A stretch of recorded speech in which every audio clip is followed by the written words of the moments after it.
इस वीडियो में पढ़ेंगे कक्षा 9वीं का विषय गणित यानी कि सब्जेक्ट मैथ्स का पाठ 1 जिसका नाम है संख्या पद्धति। संख्या पद्धति का ये भाग 1 होगा जिसमें इस पाठ का परिचय होगा। परिचय यानी कि जो पार्ट 1 है इसमें किस किस तरह के क्वेश्चन आएंगे हमारे सामने, उनको किस किस तरह से सोल्व करना है, किस पर कौन सा फॉर्मूला अप्लाई करना है, ये सारी चीजें।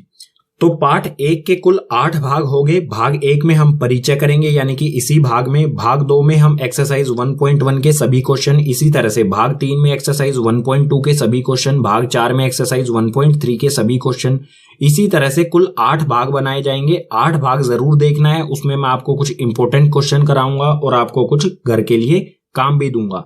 जो क्वेश्चन भाग 8 में कराए जाएंगे वो काफी इंपॉर्टेंट होंगे, वो आपके एग्जाम में आने के पूरे चांसेस हैं। तो भाग 1 यानी परिचय को शुरू करते हैं। पाठ का नाम है संख्या पद्धति, जिसमें संख्याओं की बात की गई है। तो ये समझ लेते हैं संख्या किस किस प्रकार की होती हैं और कौन कौन सी होती हैं। संख्याओं में सबसे पहले आता है प्राकृतिक संख्याएं। इंग्लिश अल्फाबेट का कैपिटल एन से इन्हें प्रदर्शित किया जाता है। और प्राकृतिक संख्याएं क्या होती हैं? यह संख्याएं 1 से अनंत तक होती हैं। अगर हम गिनती गिनना शुरू कर दें, 1 से लिखना शुरू कर दें, 1 2 3 4 5, इस तरह से जहां तक भी गिनती होती है वहां तक सभी संख्याएं प्राकृतिक संख्याएं होंगी। अगर 1 से शुरू करें अनंत तक तो सभी संख्याएं प्राकृतिक संख्याएं होंगी। दूसरा है पूर्ण संख्याएं। पूर्ण संख्याओं को इंग्लिश अल्फाबेट के W से प्रदर्शित किया जाता है। ये क्या होती हैं? यह संख्याएं 0 से अनंत तक होती हैं। पूर्ण संख्याएं 0 से शुरू होती हैं। अगर हम इन्हें लिखेंगे तो ये कुछ इस तरह से होगी, 0 1 2 3 4, इसी तरह से ये भी अनंत तक होती है। आप यहां पर देखो, अगर प्राकृतिक संख्याओं में आगे हम 0 लगा दे तो ये क्या बन जाएंगी? पूर्ण संख्याएं बन जाएंगी। पूर्ण संख्याएं जो 0 से अनंत तक होती हैं। आगे है पूर्णांक। पूर्णांक को इंग्लिश अल्फाबेट के Z से प्रदर्शित किया जाता है। और पूर्णांक क्या होते हैं? सभी पूर्ण संख्याएं तथा ऋणात्मक संख्याएं 0 के साथ मिलकर पूर्णांक बनाती हैं। पूर्णांक में सभी पूर्ण संख्याएं आ जाती हैं, धनात्मक और ऋणात्मक दोनों संख्याएं आ जाती हैं, और 0 भी आ जाता है। अगर हम इनको लिखेंगे तो ये कुछ इस प्रकार से होगा, बीच में आएगा यहाँ पर 0, इस तरफ बढ़ेंगे तो यहाँ पर आएगा 1 2 3 4 और ऐसे ही अनंत तक।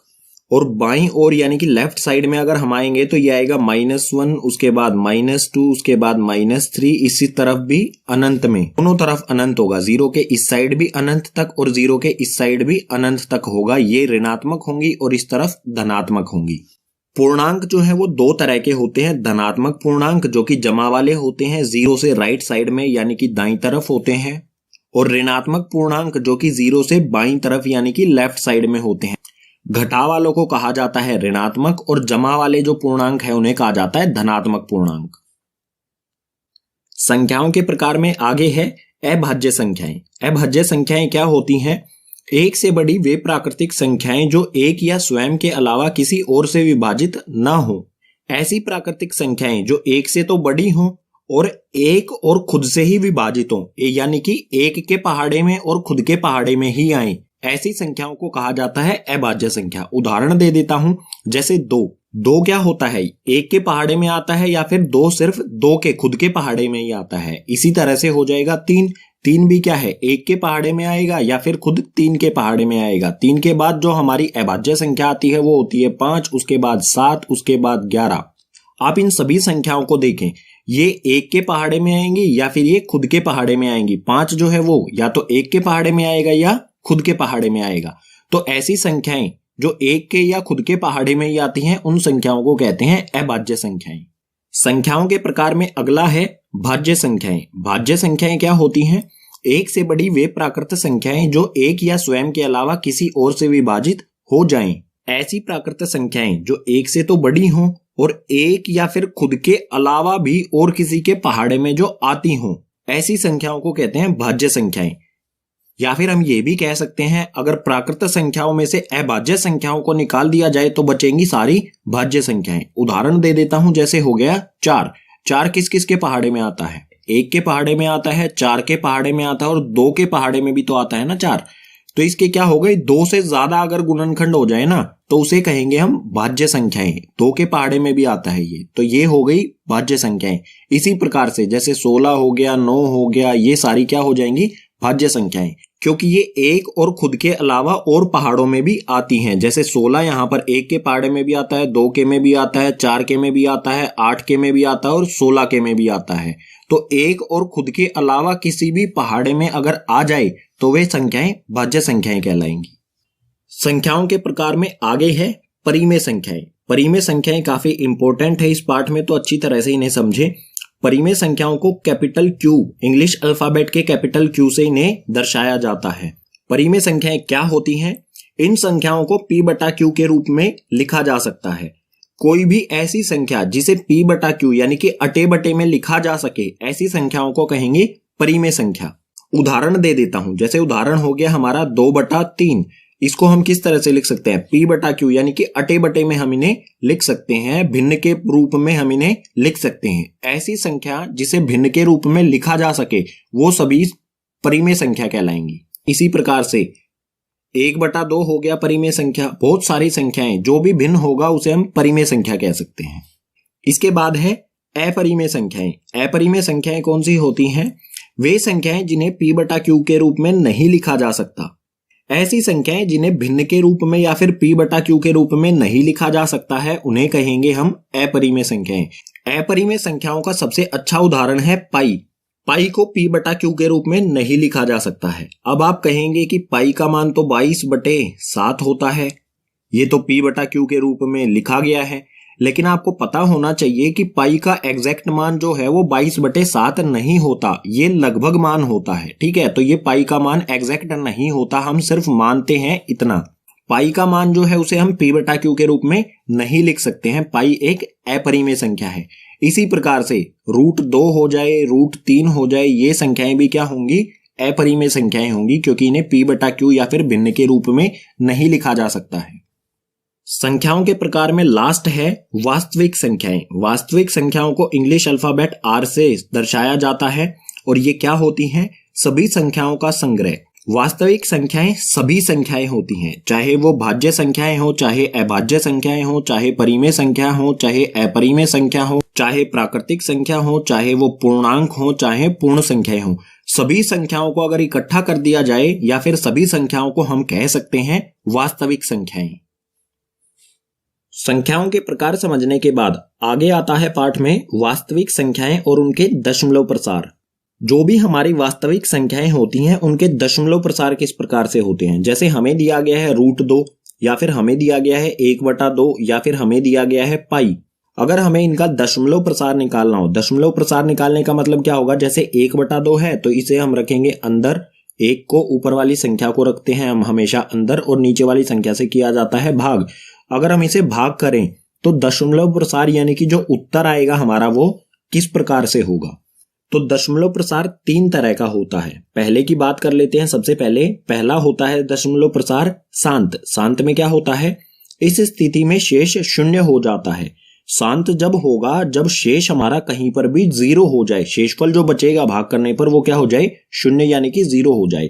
इसका उदाहरण ले लेते हैं। इसका उदाहरण हो जाएगा 1/2। इस स्थिति को अगर हम हल करेंगे तो भाग करना पड़ेगा। 2 जो है बड़ा है 1 से, तो 1 के पीछे हम यहाँ पर लगाएंगे 0 और 0 लगाने के बदले हम यहाँ पर क्या करेंगे? 0 लगा के पॉइंट लगा देंगे। भाग करना तो आता है ना, बिल्कुल आसान होता है। अब 2 के पहाड़े में 10 कब आता है? 2 के पहाड़े में आता है 5 पर 2 पंजे 10। 10 में से 10 गए तो 0। हमारा शेषफल में क्या आ गया? 0। अगर हमारा 0 आ गया तो ये हमारा 0.5, जो हमारा उत्तर आया वो क्या हुआ? 0.5। हमें कहीं ना कहीं जाके एक परफेक्ट उत्तर मिल गया, परफेक्ट आंसर मिल गया। तो इस प्रकार के दशमलव प्रसार को कहा जाता है शांत या फिर शांत दशमलव प्रसार। दशमलव प्रसार में दूसरा है अनवसानी आवृत्ति। अनवसानी आवृत्ति को अशांत आवृत्ति भी कहा जाता है। क्यों कहा जाता है ये समझेंगे। तो ये क्या होता है? इस स्थिति में शेष की पुनरावृत्ति होती है। जैसे पहले वाली स्थिति में शेषफल 0 आ गया, लेकिन अशांत आवृत्ति या अनवसानी आवृत्ति में क्या होता है? जो शेषफल होता है बार बार वही रिपीट होता रहता है। एक के बाद मतलब कुछ स्टेप्स के बाद वही शेषफल हमारे सामने फिर से आ जाएगा। उदाहरण ले लेते हैं। उदाहरण हो जाएगा 1/3। इस स्थिति को अगर हम हल करेंगे तो 1 को रखेंगे हम अंदर और भाग करेंगे 3 से। 1 छोटा है 3 से, तो 1 के पीछे यहाँ पर लगाएंगे हम 0 यानी कि 0 और यहाँ पर लगा देंगे, क्योंकि हमने यहाँ पर 0 लगाई है तो यहाँ पर भी हमें 0 लगानी होगी। अब 3 के पहाड़े में 10 नहीं आता है, 10 से कम आता है 9 3 पर, तो 3 तिया यहाँ पर हो जाएगा, 3 को 3 से गुना करेंगे हो जाएगा यहाँ पर 9। फिर से हमारा क्या बच गया 1। यहाँ पर भी क्या था, यहाँ पर भी 1 था, फिर से 1 आ गया। अगर हम इसको आगे फिर से हल करेंगे तो हमें आगे शेषफल में भी फिर से क्या मिलेगा, 1 ही मिलेगा। जैसे फिर से करते हैं, हम पॉइंट लगा चुके हैं तो 1 0 अपने आप से लगा सकते हैं। फिर से 3 के पहाड़े में 10 नहीं आता है, 3 के पहाड़े में 3 पर 9 ही आता है। फिर से हमें क्या मिल गया, शेषफल में 1 मिल गया। इसको आगे जैसे जैसे हम हल करते जाएंगे हमेशा शेषफल में हमें क्या मिलता जाएगा, 1 1 मिलता जाएगा।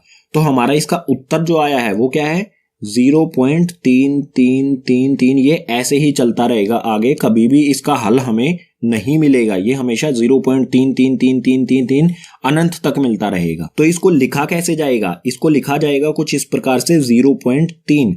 जो भी रिपीट क्या हो रहा है, बार बार पुनरावृत्ति किसकी हो रही है, 3 की हो रही है, तो उसके ऊपर लगा देते हैं बार। इसके ऊपर मैंने ये लाइन सी जो लगाई है इसे कहा जाता है बार। और ये क्या होता है, ये दर्शाता है कि 3 जो है उसकी पुनरावृत्ति हो रही है। ऐसी स्थिति जिसमें शेषफल बार बार वही आता रहे, एक ही बार बार रिपीट होता रहे, तो ऐसी स्थिति का जो दशमलव प्रसार होगा वो अशांत आवृत्ति होगा या फिर अनवसानी आवृत्ति, जैसा आप यहाँ पर देख सकते हैं। दशमलव प्रसार का तीसरा प्रकार है अनवसानी अनावृत्ति। इसको अशांत अनावृत्ति भी कहा जाता है। ये क्या होता है, इस स्थिति में शेष की पुनरावृत्ति नहीं होती, ना तो शेष जो है वो बार बार वही रिपीट होके आएगा और ना ही कभी शून्य आएगा। ऐसी स्थिति में जो हमारा दशमलव प्रसार आएगा उस दशमलव प्रसार को कहा जाएगा अशांत अनावृत्ति या फिर अनवसानी अनावृत्ति। इसका उदाहरण ले लेते हैं, उदाहरण हो जाएगा √2 या फिर पाई। √2 को अगर हम बाहर निकालेंगे रूट से तो ये कुछ इस प्रकार से आएगा 0.4142। कुछ भी इसमें जो है रिपीट नहीं होगा, हमेशा कुछ ना कुछ नया मिलेगा। जो शेषफल है वो कभी भी एक जैसा नहीं आएगा। ये इस प्रकार से चलता जाएगा, इसमें कभी भी ऐसी स्थिति नहीं आएगी जैसी इसमें आई है कि 3 जो है वो बार बार रिपीट होगा, जिसके ऊपर हम बार लगा सकते हैं। तो इस प्रकार के दशमलव प्रसार को कहेंगे हम अशांत अनावृत्ति। दशमलव प्रसार के बाद समझ लेते हैं घातांक नियम। घात क्या होती है, जैसे ये 2 है, 2 के ऊपर यहां पर हमने 3 लिखा है, ये जो 3 है ये इसकी पावर होती है। इस 3 को ही कहा जाता है घात, जो भी लगी होती है। यहाँ पर 3 जरूरी नहीं है, 4 5 कुछ भी हो सकता था। तो इस घात का अर्थ होता है 2 आपस में ही 3 बार गुना है। जितनी भी यहाँ पर घात यानी कि पावर, इसे पावर भी कहते हैं, तो जितनी भी यहाँ पर पावर या घात होगी इसका मतलब हो जाएगा 2 गुना में 2 गुना में 2। 2 आपस में ही 3 बार गुना होगा। ये 8वीं क्लास में भी पढ़ा होगा आपने। तो इस तरह की जो घात लगी होती है उसके कुछ नियम होते हैं। इसमें सबसे पहला नियम है a की पावर m बिंदु a की पावर n। कुछ इस तरह की हमें स्थिति दी गई हो, बिंदु का अर्थ होता है गुना। उदाहरण ले लेते हैं इसका, जैसे यहां पर हो गया 2 की पावर 2 बिंदु 2 की पावर 3। ये किस प्रकार से हो गया, यहां पर a दोनों चीजें a हैं, तो यहां पर भी हमने 2 2 ले लिया। यहां पर m है, यहां पर n है, m का मान हो गया 2 और n का मान हो गया 3। तो इस प्रकार की स्थिति में क्या होता है, जब a की पावर m गुना में a की पावर n हो, अगर गुना में होगा a आपस में, तो पावर जो होती है, घात जो होती है वो जुड़ जाती हैं। तो यहां पर क्या होगा, 2 की पावर क्या हो जाएगी, 2 की पावर 2 जमा में 3। यहां पर ये दोनों जो पावर हैं या फिर घात हैं ये आपस में जुड़ जाएंगी और हमारा उत्तर आ जाएगा 2 की पावर 5। और 2 की पावर 5 का अर्थ क्या होता है, इसका अर्थ होता है 2 गुना में 2 गुना में 2 गुना में 2 गुना में 2। आपस में ही 2 5 बार गुना हो जाएगा और इसका जो उत्तर आएगा वो हो जाएगा हमारा 2 दूनी 4, 4 दूनी 8, 8 दूनी 16, 16 दूनी 32। उत्तर आ जाएगा हमारा 32। कभी भी इस प्रकार की स्थिति हो जहां पर गुना हो रहे हो तो वहां पर क्या होगा, पावर यानी कि घात आपस में जुड़ जाएगी। अब है दूसरा नियम। दूसरे नियम में हमें यहां पर दिया है ब्रैकेट के अंदर a की घात m यानी कि a की पावर n और उसके बाद ब्रैकेट की पावर दे रखी है n। तो इस स्थिति में क्या होगा, m और n आपस में गुना हो जाएंगे। यहां पर mn दिख रहा है तो ये a की पावर mn यानी कि mn आपस में गुना हो गए। तो इसका भी एक उदाहरण ले लेते हैं। यहां पर है 2 की पावर 3 ब्रैकेट और ब्रैकेट की पावर है 2 की पावर 2।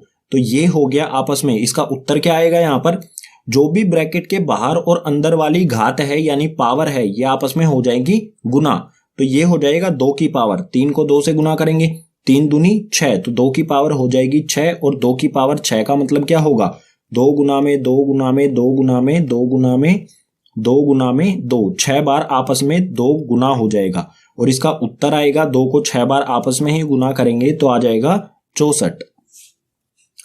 तीसरी स्थिति में a की पावर m बटे में a की पावर n है, यानी कि ये क्या है भाग में है। अगर भाग में होते हैं तो जो घात है वो घटती है, एक घात में से दूसरी घात घट जाएगी। उदाहरण ले लेते हैं, जैसे हमें दिया है 2 की पावर यहां पर 4 बटे में 2 की पावर यहां पर 2, तो ये क्या हो जाएगा 2 की घात 2 यहां पर आ जाएगा कॉमन, और जो घात है ऊपर वाली घात यानी कि m में से नीचे वाली घात माइनस हो जाएगी, घट जाएगी। तो यहां पर ऊपर वाली घात है 4, नीचे वाली है 2, तो यहां पर 4 में से 2 को घटा देंगे तो उत्तर आएगा हमारा 2 की घात 2। 4 में से 2 घटाने पर ये घात आ जाएगी 2। 2 की घात 2 होती है 2 गुना में 2, यानी कि उत्तर आ गया हमारा 4। घातांक का चौथा नियम हमें यहां पर दिया गया है। यहां पर आप ध्यान से देखें, a की पावर m यानी कि a की घात m और b की घात m, यहां पर घात बिल्कुल बराबर है, दोनों जगह m है, लेकिन यहां पर a और b जो हमारी संख्याएं हैं ये अलग अलग हैं।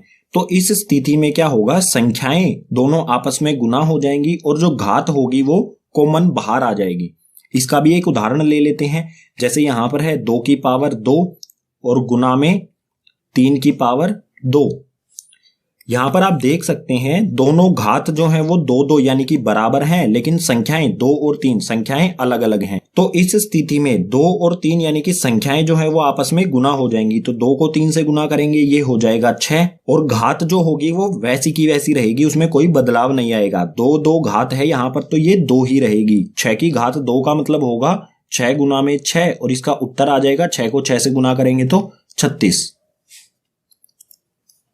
इसी के साथ भाग 1 यानी कि परिचय इस पाठ का हो जाता है समाप्त। जो भी चीजें हमने पीछे पढ़ी हैं इन्हीं का इस्तेमाल करके हमने सभी प्रश्नों को हल करना है। उम्मीद करूंगा सभी विषय आपको समझ आए होंगे। अगर सभी विषय समझ आए हैं तो इस वीडियो को अपने क्लासमेट्स के साथ ज्यादा से ज्यादा शेयर करो। कोई सुझाव देना चाहते हैं तो उसे कमेंट करो, और इसके साथ ही अन्य सभी भागों के लिंक आपको नीचे डिस्क्रिप्शन बॉक्स में दिए गए हैं, उन सबको भी देखना ना भूलें।